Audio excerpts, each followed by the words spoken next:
Look, I want you to think about a really specific feeling for a second.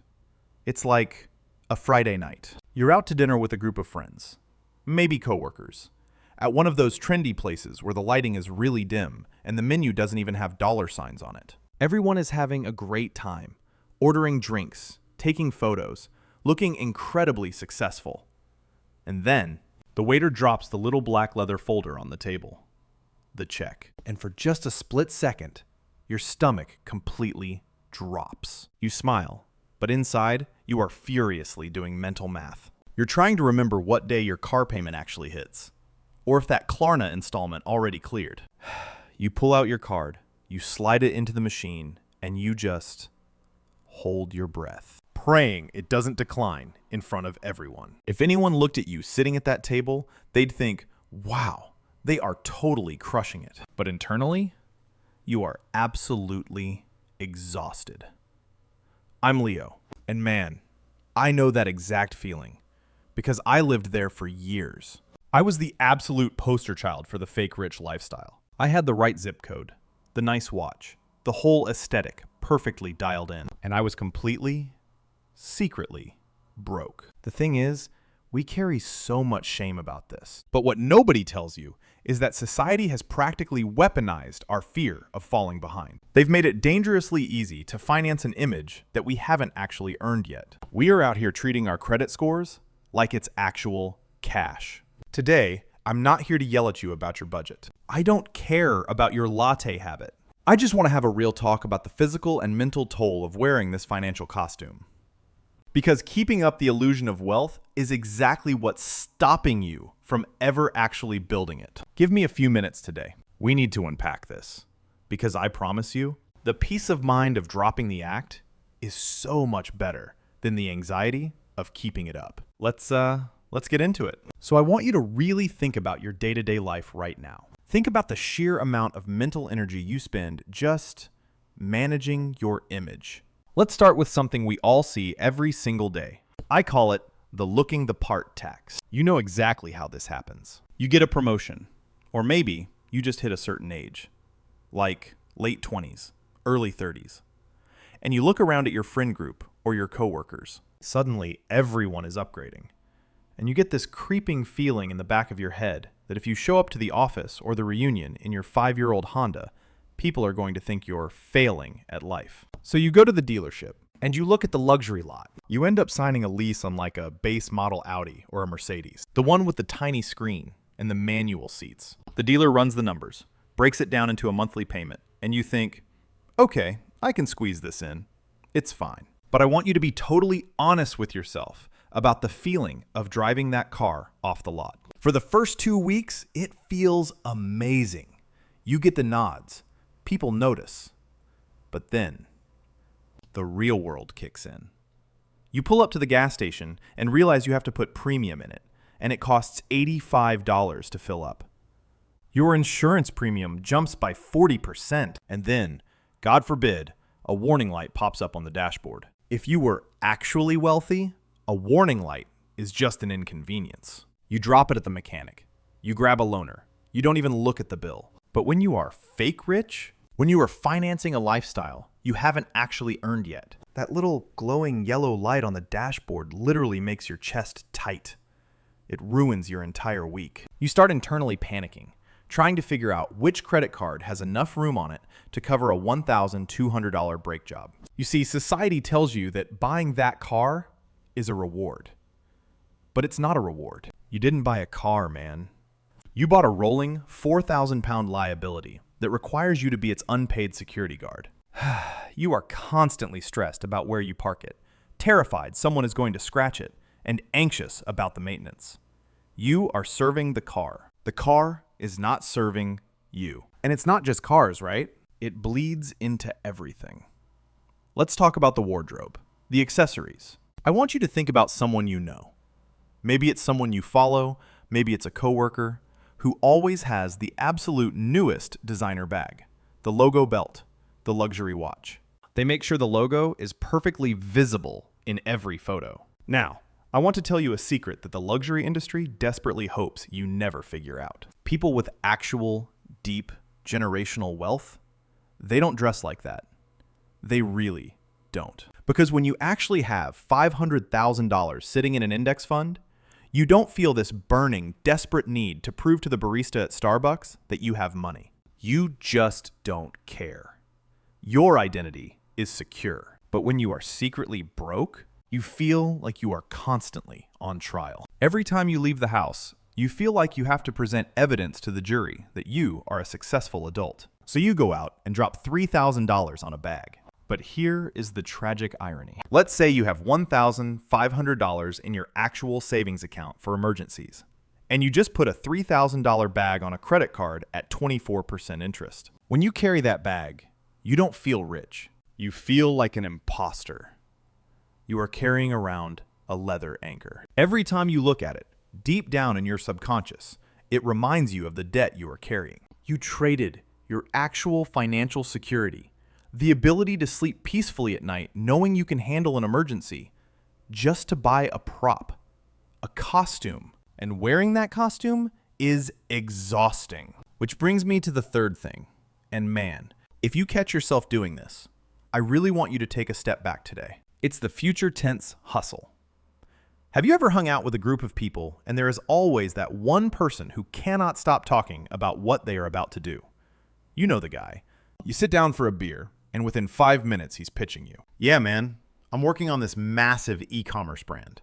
It's going to be huge. And I've got this crypto play that's about to pop off next quarter. Once this deal closes, everything changes. It's always next month. It's always the next quarter. It's always a projection. I used to do this. I'm not proud of it, but I did. And you know why people do it? Because their present reality is too painful to talk about. When your checking account is hovering around $112 and your credit cards are maxed out, you can't talk about what you are currently doing. So you have to invent a future version of yourself to bring to the party. You end up constantly hyping yourself up to your own friends. Every conversation becomes a networking event where you are trying to convince people you aren't a failure. Do you know how much mental bandwidth that takes? Do you know how tiring it is to constantly keep your story straight? To remember which big deal you told which friend about? When you strip away the fake wealth, you get to just exist. You can sit at a table and just listen to people. You can celebrate your friend buying a house without immediately having to jump in and say, yeah, I'm actually looking at buying a multifamily property next year, just waiting on the market. You don't have to compete anymore. The relief of just being honest about where you are is unbelievable. But the system doesn't want you to be honest. The system wants you to stay in the race. And this is the trap I really need you to see. I call it the subscription to success. Back in the day, if you wanted to live like a millionaire, you actually had to be a millionaire. You had to have the cash to buy the things. But today, the financial industry got really smart. They realized that the middle class has a massive appetite for status, but no capital. So they just broke the illusion of wealth down into manageable monthly payments.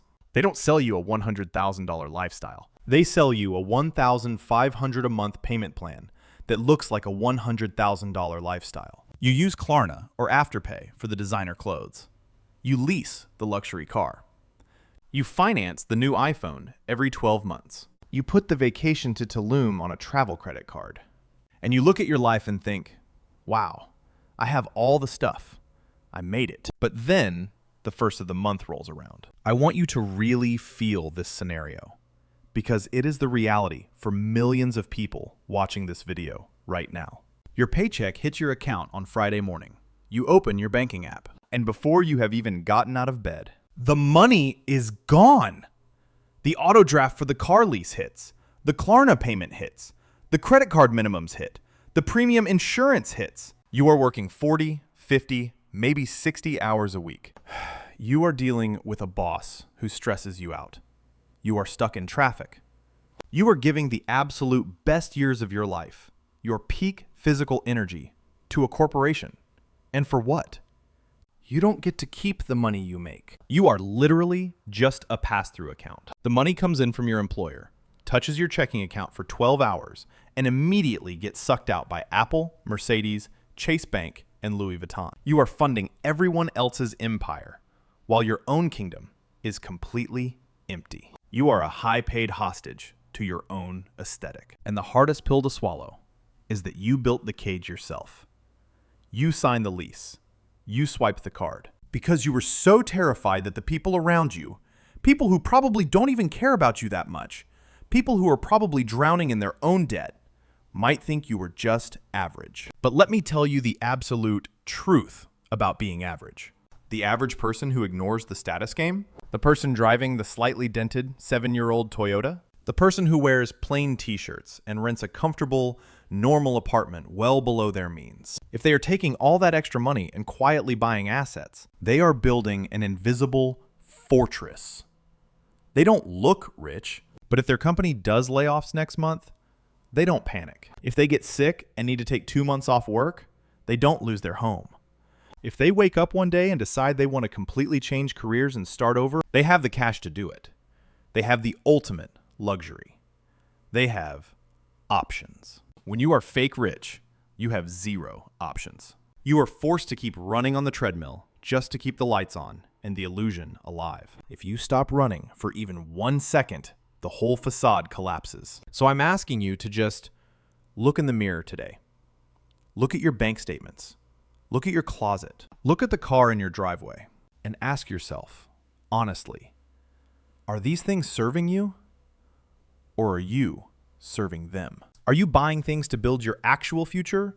Or are you buying things to manage your current insecurities? Because the moment you decide to drop the act, the moment you say, you know what? I don't care if people think I'm broke. I'm going to actually build wealth instead of just wearing it. That is the exact moment your life actually begins.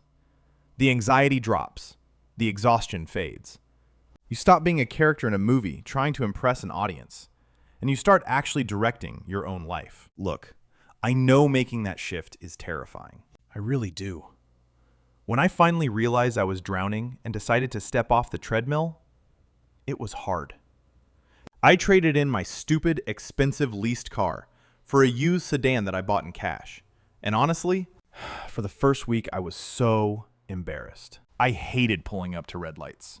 I kept thinking everyone was judging me, assuming I had failed or gone broke.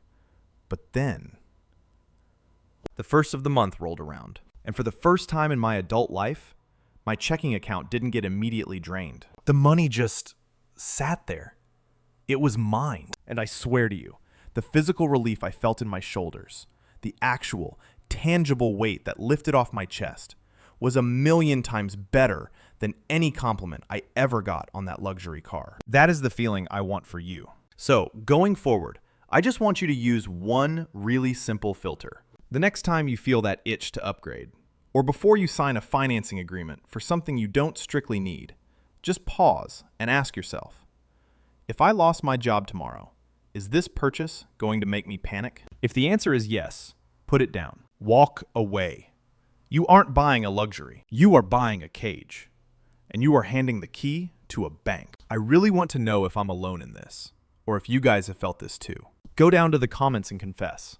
What is the most ridiculous thing you ever financed or put on a credit card just to look the part? Did you finance a $2,000 watch? Did you go into debt for a vacation just for the Instagram photos? Let's just air it out. No judgment at all. I have literally been there, and I hang out in the comments and read every single one. If this video helped you see things a little differently today, do me a massive favor and hit that like button. It tells the algorithm that we are waking up and opting out of their game. Hit subscribe if you want to keep figuring out this financial matrix together. I'm Leo. Take off the costume, get your freedom back, and I'll catch you guys in the next one.